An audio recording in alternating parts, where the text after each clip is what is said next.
CPM সংঘর্ষে উত্তপ্ত বিরাটি। গতকাল রাতে বিরাটি অঞ্চলে সিপিএম প্রার্থী দীপশিতা ধরের উপস্থিতিতে মিছিল যাচ্ছিল এবং সেই সময় পাশ দিয়ে বাইক নিয়ে যাচ্ছিলেন বিজেপি কর্মী সমর্থকেরা। আর তখনই বিরাটির কলা বাগানে দুপক্ষ একে অপরের উপর চড়াও হন। স্লোগান পাল্টা স্লোগানে উত্তপ্ত হয়ে ওঠে পরিস্থিতি, আর তারপরেই দুপক্ষের হাতাহাতি।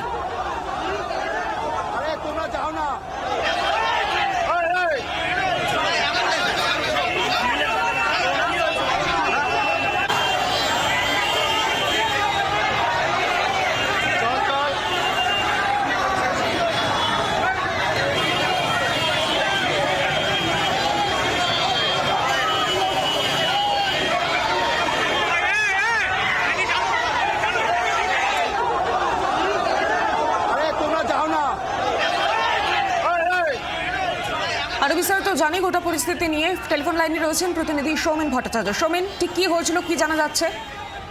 দেখো, ঘড়ির কাঁটায় গতকাল রাত 8:30 থেকে 9টার মধ্যে যখন বিরাটি ব্রিজের দিক থেকে বিরাটি মোড়ের দিক পর্যন্ত এমবি রোডের ওপর থেকে কলাবাগানের কাছে সিপিএম এর মিছিল দীপশিতা ধরের নেতৃত্বে যখন যাচ্ছিল, সেই সময় কিন্তু হঠাৎই উল্টো দিকে বিজেপি সমর্থকরা বাইক মিছিল করে তখন যাচ্ছিলেন এবং এরপরই দুপক্ষের মধ্যে কিন্তু স্লোগান পাল্টা স্লোগানে কিন্তু উত্তপ্ত হয়ে ওঠে এবং তার পাশাপাশি দুপক্ষের মধ্যে কিন্তু পরবর্তী ক্ষেত্রে হাতাহাতিতে পর্যন্ত চলে যায়। যে ছবি আমরা দেখাচ্ছি যে পরবর্তী ক্ষেত্রে কিন্তু হাতাহাতিতে পর্যায়ে পৌঁছায় এবং দুপক্ষেরই বেশ কয়েকজন কিন্তু আহত হয়।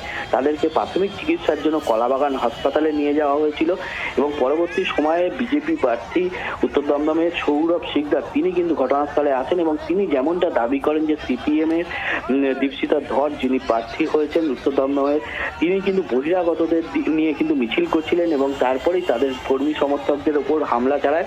রাতেই কিন্তু তারা যেমন অভিযোগ বিভিন্ন জায়গায় কিন্তু জানিয়েছেন সেরকমটা তিনি জানান। ধন্যবাদ তোমাকে সৌমেন।